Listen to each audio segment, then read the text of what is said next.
Hello. Hello. হ্যাঁ, শিখা। হ্যাঁ, কে বলছেন? হ্যালো। হ্যাঁ, হ্যালো। হ্যাঁ, কে বলছেন আপনি? হ্যাঁ, আমি। হ্যাঁ, আরে আমি বলছি। কে তো আপনি? তুমি চিনতে পারছো না? ইয়ার্কি মারছো, তুমি নাম্বার দিয়ে ইয়ার্কি মারছো। থাপ্পড় মারবো কানপটিতে, মানে কে মারো মারো, বলছেন? থাপ্পড় যদি মেরে যদি খুশি থাকো থাপ্পড় মারো। তো কে বলছেন বলবেন তো আপনি? বলুন। কে বলছেন আপনি? কোত্থেকে বলছেন? আমি অয়ন বলছিলাম। কি? অয়ন। কোথায় বাড়ি আপনার? আমার বাড়ি কি?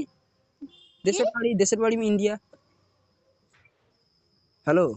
হ্যাঁ, তো তুমি তো নাম্বারটা দিলে। কানপটিতে থাপ্পড় খাওয়া তো সোজা হয়ে যাওয়া, মানে বেশি নটুঙ্গি মারা কথা বলছো নাকি? আরে তুমি নাম্বারটা দিলে যে। হ্যালো। তোমার কানের গোড়ায় থাপ্পড় দেওয়া উচিত। আরে